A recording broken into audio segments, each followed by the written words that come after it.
18h10 à Alger. Madame, Monsieur, soyez les bienvenus dans ce 24 heures Afrique. En voici les titres. Les aides envoyées par l'Algérie à Gaza viennent enfin de passer le passage de Rafah après plusieurs jours d'attente, alors que la situation humanitaire dans la bande de Gaza, en proie à un génocide, ne cesse de se détériorer.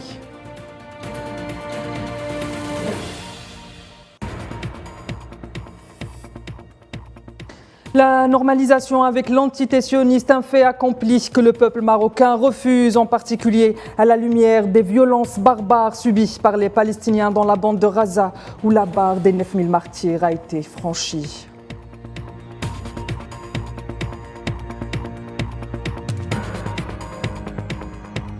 Le Bénin et le Niger appelaient plusieurs mois de fermeture de leurs frontières en raison de lourdes sanctions imposées par la CEDEAO contre Niamey après le coup d'État du 26 juillet dernier, inaugure un oléoduc géant pour le transport de pétrole.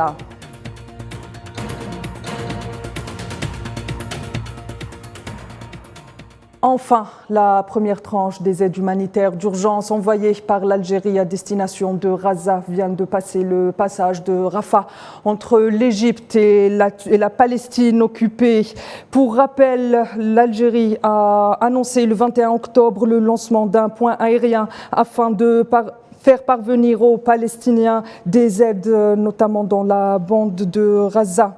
Et l'entité sioniste, qui en plus de sa violente et barbare offensive, garde la même mise sur l'aspect humanitaire en contrôlant de manière contraire au droit international le passage des aides internationales depuis, je disais donc, le passage de Rafah et la Palestine occupée.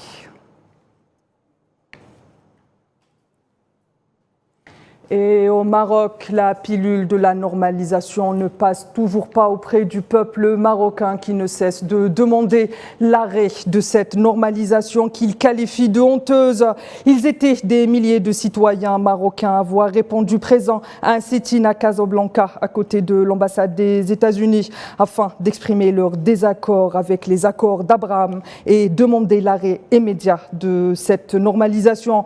Le sit-in s'est transformé en une manifestation anti-normalisation et de soutien inconditionnel à la cause palestinienne, dénonçant notamment le génocide en cours dans la bande de Gaza, où le bilan des martyrs, selon le dernier communiqué du ministère palestinien de la Santé, a franchi la barre des 9000 martyrs, dont plus de 4000 enfants. Pour rappel, le royaume traverse depuis cette normalisation avec l'entité sioniste d'importantes manifestations organisées notamment par le Front marocain d'anti-normalisation.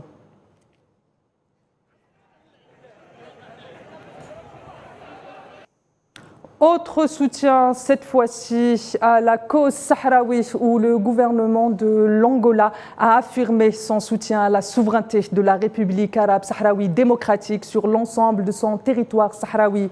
C'est ce qui ressort d'une rencontre à Luanda entre le chef de la diplomatie angolaise, Tété Antonio, et de l'envoyé spécial du président sahraoui, Brahim Ghali, et ministre conseiller chargé des affaires diplomatiques, Mohamed Salem Ould Salaq. Lors de cette rencontre, le chef de la diplomatie angolaise a notamment rappelé la constante de la position de son pays à la cause sahraoui au niveau continental et dans les forats internationaux. En outre, Tété Antonio a souligné la nécessité de poursuivre le dialogue politique permettant entre les responsables des deux pays à travers la voie diplomatique pour réaliser les objectifs et les aspirations des deux peuples. De son côté, Ould Salaq s'est félicité et a salué le ferme soutien de l'Angola à la lutte du peuple sahraoui pour l'autodétermination.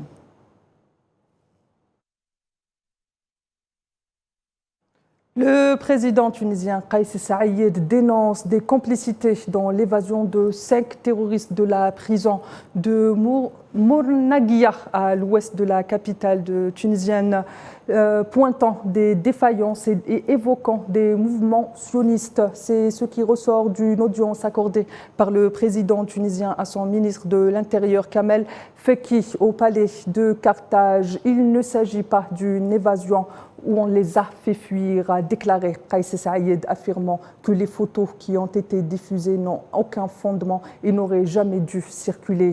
Le but derrière la diffusion de ces images était de brouiller les investigations. a-t-il déclaré.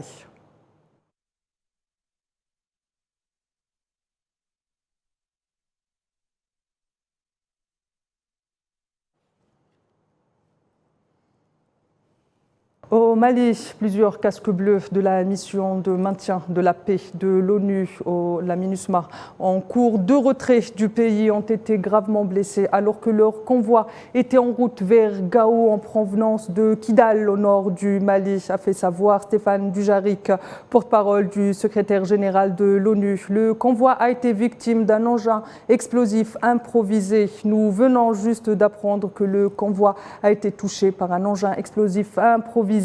Des informations préliminaires font état de plusieurs casques bleus gravement blessés, a déclaré Stéphane Dujarric à la presse ce jeudi. Pour rappel, mardi, le convoi des casques bleus de la MINUSMA ont quitté leur camp de Kidal dans un long convoi d'une dizaine de véhicules en direction de Gao, grande ville du nord du Mali, à environ 360 km. De son côté, la MINUSMA a précisé plus tard dans la journée sur son compte X que les 8 casques bleus qui avaient été blessés lors de cette attaque sont tous évacués vers Gao pour être soignés.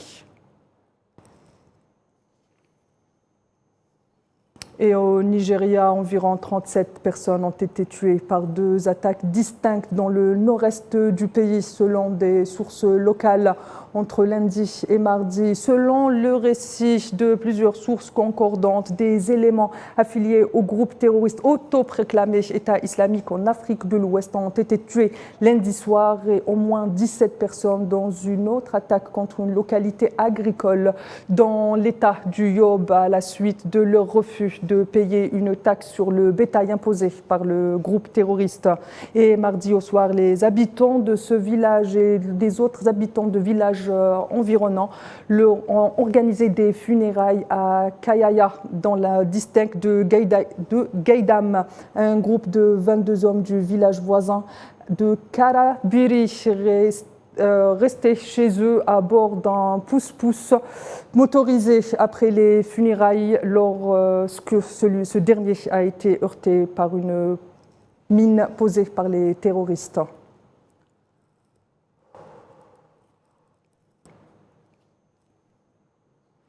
Lancé en 2019, le chantier du pipeline entre le Niger et le Bénin a été achevé et même mis en marche. La pandémie de Covid-19 avait ralenti ce dernier qui devait être livré en 2022. Les détails avec Khabdin Batache.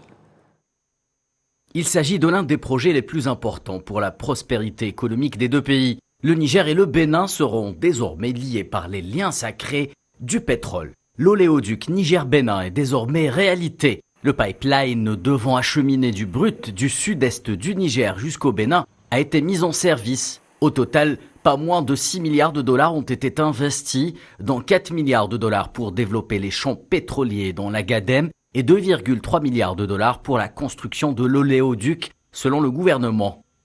En pleine tourmente politique, ce projet constitue pour le Niger une bouffée d'oxygène sur le plan économique. Le méga-projet d'environ 1980 km, dont 675 km sur le territoire béninois, a été confié à l'entreprise chinoise China National Oil and Gas Exploration and Development Company, la CNODC. Cette entreprise, à son tour, a créé 2 filiales pour la construction et la gestion de l'oléoduc. Il revient ainsi à la West African Oil Pipeline Company, WAPCO, au Niger et au Bénin, de construire, exploiter, entretenir et gérer ce pipeline très attendu au Niger. Ces investissements ont permis de porter la production pétrolière du pays à 110 000 barils par jour, sur lesquels 90 000 barils doivent être exportés. Officiellement, les réserves du Niger tournent autour de 2 milliards de barils et selon les projections officielles, il produira 200 000 barils par jour en 2026. En 2022, les autorités du Niger estimaient que les exportations devraient générer le quart du PIB du pays,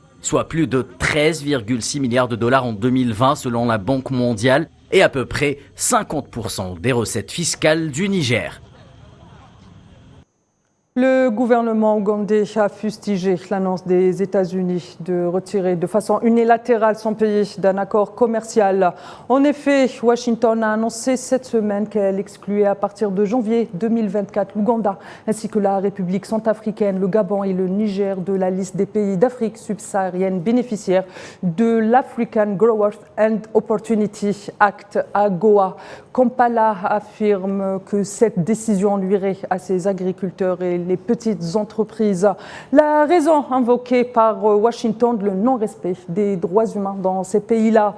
Ce texte datant de 2000 permet aux pays africains d'exposer de nombreux produits vers les États-Unis sans droit de douane. Ce traitement commercial préférentiel est toutefois soumis à une série de conditions en termes de pluralisme politique, de respect des droits humains et de l'état de droit ou encore la lutte contre la corruption. Cela dit, selon bon nombre d'observateurs, Washington, par cette révocation, reste fidèle à la politique américaine des deux poids, deux mesures quant à son évaluation de la situation des droits humains dans le monde.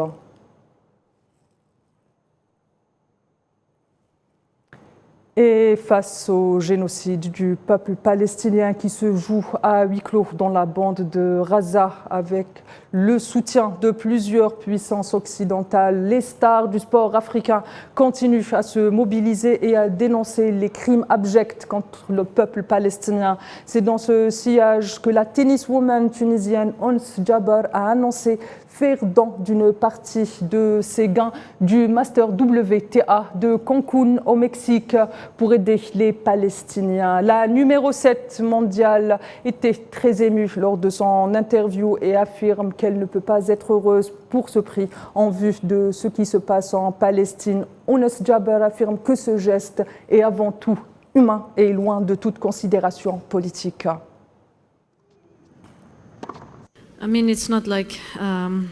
Je veux dire, ce n'est pas comme, je ne sais pas, pour être honnête avec toi, j'essaie de rester en dehors des réseaux sociaux autant que possible, mais c'est très difficile, tu sais. Tu regardes des vidéos et des photos, elles sont horribles, photos horribles tous les jours. Et vous savez, ça ne m'aide pas à dormir ou à très bien récupérer. Et le pire, c'est que je me sens désespérée. J'ai l'impression de ne pouvoir rien faire. J'aimerais pouvoir avoir une baguette magique. Et il suffit de mettre fin à tout cela et d'avoir la paix pour tout le monde. C'est très frustrant et honnêtement, je pense peut-être que donner de l'argent aiderait un peu à surmonter ce qu'ils ont vécu. Mais je sais que cet argent ne le fait pas. Cela ne signifie rien pour eux en ce moment. Alors je souhaite la liberté pour tout le monde et vraiment la paix pour tout le monde. Freedom for everybody and really peace for everyone. Le SILA, ou le Salon international du livre d'Alger, rend hommage à Madiba dans le cadre de la 26e édition du Salon du livre d'Algérie. Une rencontre a été animée par des auteurs et des intellectuels en hommage à la figure mondiale de la lutte contre l'apartheid et le racisme. L'ancien président sud-africain, feu Nelson Mandela, s'exprimant lors d'une rencontre en hommage à l'ancien président à l'occasion donc du 10e anniversaire de sa disparition. Des écrivains et des universitaires de plusieurs nationalités africaines ont en effet évoqué le parcours exceptionnel de ce grand militant voué à la justice, à la liberté et la réconciliation. El Hadj Sondé Diouf, professeur de philosophie sénégalais, a souligné que Nelson Mandela est un leader qui a incarné à travers son combat pour les causes justes des peuples de l'Afrique les valeurs universelles humaines, notamment la réconciliation et le vivre ensemble.